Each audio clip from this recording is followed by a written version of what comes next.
क्या हुआ? जब केदारनाथ में आई भयानक बाढ़ से भक्तों को बचाने आए स्वयं महादेव। हाल ही में 31 जुलाई 2024 बुधवार के दिन केदारनाथ में बादल फटने से आई भयंकर त्रासदी में 4000 लोगों की जान दांव पर लगी। तो पर आखिर कैसे महादेव ने चमत्कार करके बचाई अपने भक्तों की जान।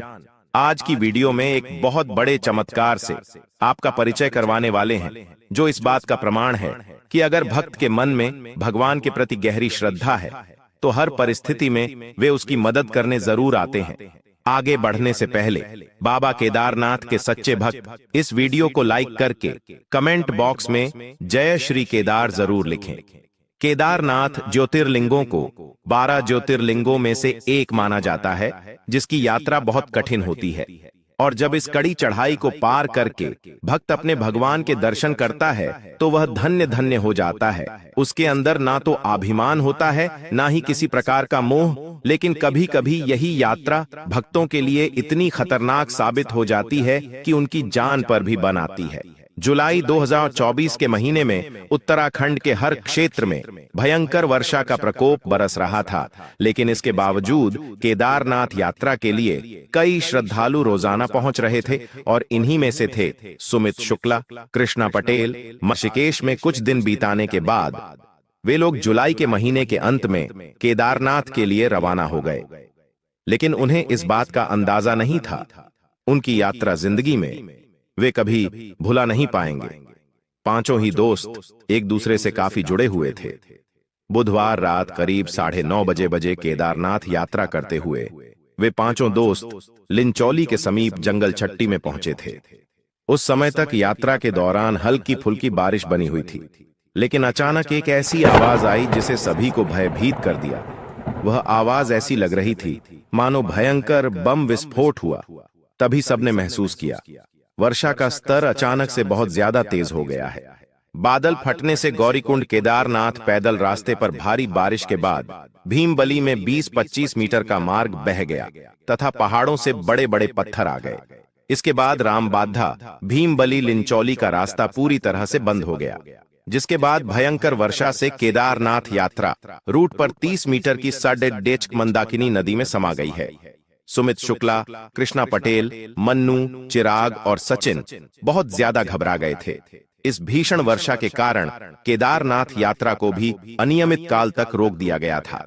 वे पांचों दोस्त एक दूसरे का हाथ पकड़कर एक स्थान पर खड़े हुए थे, जिसमें कुछ सामान्य यात्री और कुछ खच्चर वाले भी मौजूद थे।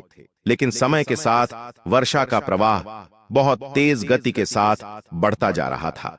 ऐसी खबर आ रही थी रामबाड़ा स्थित पुल भी भयंकर वर्षा के कारण बह चुका है। ऊपर से गिरते बड़े बड़े पत्थर यात्रियों के भय का कारण बन रहे थे। इसी बीच पानी का एक भयंकर प्रवाह भीमबाली के उस क्षेत्र में आया और वे पांचों दोस्त उस बाढ़ के प्रभाव में बह गए। लेकिन सचिन को एक खच्चर वाले ने डूबने से बचा लिया, जिसने अपने अपने चारों दोस्तों के पानी में बह जाने की जानकारी उनके परिवार वालों और प्रशासन तक पहुंचाई। लेकिन उससे पहले ही बिना बैठने को तैयार नहीं था। उसका कहना था या तो वह अपने दोस्तों को साथ लेकर जाएगा या वह खुद भी नहीं आएगा। लेकिन सेना द्वारा जबरदस्ती उसे हेलीकॉप्टर में बिठाया गया और उन सभी लोगों को रेस्क्यू करके एक सुरक्षित स्थान पर पहुंचा दिया गया, जिसके पास सचिन के चारों दोस्तों को ढूंढने के लिए फिर रेस्क्यू ऑपरेशन चलाया गया। लेकिन 5 से 7 घंटे के बाद भी उनका कोई पता नहीं लग पाया। सभी लोग अंदेशा लग रहे थे इतनी भयंकर बाढ़ के कारण उनकी जान बच पाना मुश्किल होगा। लेकिन सचिन इस बात को स्वीकार करने को तैयार नहीं था। उसे महादेव पर विश्वास था। अभी तक हेलीकॉप्टर और पैदल चलाए गए रेस्क्यू अभियान में 4000 से अधिक भक्तों को सुरक्षित निकाला जा चुका था, लेकिन सचिन के चारों दोस्तों का कोई पता नहीं चल पाया था। इस रिस्क में अब वायु सेवा ने भी अपनी हिस्सेदारी निभा ली थी। जब उन चारों दोस्तों के परिजनों को इस घटना की जानकारी मिली तो सूचना मिलने के तुरंत बाद ही लापता हुए चारों दोस्तों के स्वजन केदारनाथ के लिए निकल गए थे। रात 12:30 बजे तक वह उत्तराखंड के ऋषिकेश में पहुंचे। उन्हें जानकारी मिली थी कि ऋषिकेश के अस्पताल में कुछ लोगों को लाया गया है।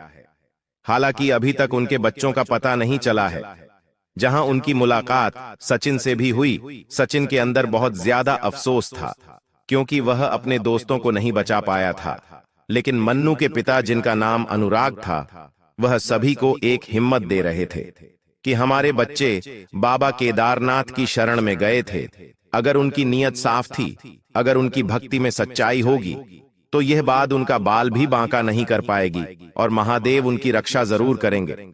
अब उस घटना को एक दिन बीत चुका था, लेकिन चारों दोस्तों का कोई पता नहीं लग पाया था। तभी सुबह होते होते सभी लोग अपनी उम्मीद छोड़ चुके थे। लेकिन तभी सेना के द्वारा एक खबर आई, जिसमें यह पता चला कि 4 युवक मछुआरे के जाल में फंसे हुए मिले हैं, जिनकी पहचान करने के लिए परिजनों को बुलाया गया। वे लोग कई किलोमीटर दूर गांव के एक सरकारी अस्पताल में पहुंचे, जहां उन्होंने सुमित शुक्ला, कृष्णा पटेल, मन्नू और चिराग बेहोश अवस्था में पाया। लेकिन महादेव का चमत्कार यह था कि वह एकदम सही सलामत थे और मंदाकिनी नदी के बाढ़ के प्रभाव में बहते बहते इस गांव तक पहुंचे थे। कुछ मछुआरों का कहना था कि रात्रि के समय उन्होंने मछली पकड़ने के लिए कुछ जाल नदी के अंदर बिछाए थे। जब हम सुबह उस स्थान पर पहुंचे, तब हमने देखा कि हमारे जाल एक पेड़ में फंसे हुए थे, जिनमें चारों युवक मौजूद थे। ये महादेव का बहुत बड़ा चमत्कार है कि आज आपके चारों बेटे सही सलामत है, वरना 2013 में आई भयंकर बाढ़ में कई हजारों लोगों को अपनी जान गंवानी पड़ी थी। सचिन भी अपने चारों दोस्तों को सही सलामत देखकर बहुत खुश था। इस पूरी घटना के पीछे मन्नू के पिता अनुराग जी भी तारीफ के हकदार थे, क्योंकि इतनी गंभीर स्थिति में भी उन्होंने खुद को संभाले रखा और दूसरों को भी हौसला दिया और महादेव के प्रति विश्वास बरकरार रखा। और उनके विश्वास का नतीजा कुछ यूं आया कि चारों दोस्त एकदम सही सलामत थे। उन्हें 2 से 3 दिन डॉक्टरों की निगरानी में रखा गया। उनकी स्थिति में सुधार होने के बाद वे अपने परिवार के साथ पुनः गाजियाबाद चले गए। केदारनाथ धाम बारिश के मौसम में भयंकर वर्षा के कारण अत्यधिक भयानक हो जाता है। साथ ही हम तारीफ करते हैं सेवा के उन जवानों की। एनडीआरएफ ने रात में ही मोर्चा संभाला। देहरादून से लेकर केदार घाटी तक प्रशासन और शासन पूरी तरह से एक्टिव मोड पर रहा। स्थानीय लोगों के साथ यात्रियों को सुरक्षित स्थानों पर पहुंचाया गया और नदी किनारे की जगहों को खाली कराया गया। बादल का फटना या क्लाउडबर्स्ट का मतलब बहुत कम समय में एक सीमित दायरे में अचानक बहुत भारी बारिश होना है। भारतीय मौसम विज्ञान विभाग के मुताबिक अगर किसी एक इलाके में 20-30 वर्ग किलोमीटर दायरे में 1 घंटे में 100 मिलीमीटर बारिश होती है, तो उसे बादल का फटना कहा जाता है। आम बोलचाल की भाषा में कहें तो किसी एक जगह पर एक साथ अचानक बहुत बारिश होना बादल फटना कहा जाता है। अक्सर दोस्तों, ऊंचाई वाले ऐसे तीर्थ स्थलों पर या अन्य जगहों पर ऐसी घटना होना सामान्य बात होती है। यात्रियों को चाहिए कि वह मौसम का मिजाज देखकर और समय के अनुरूप ही ऐसे स्थानों पर जाएं। आज की वीडियो से आपको बहुत कुछ सीखने को, बहुत कुछ जानने को मिला होगा। वीडियो अगर आपको पसंद आई हो तो लाइक जरूर करें, साथ हमारे चैनल को सब्सक्राइब करके बेल आइकन को प्रेस कर लें, ताकि आपको हमेशा ऐसी सबसे चमत्कारी घटनाएं देखने को मिलती है। अभी के लिए आप सभी दर्शकों को हर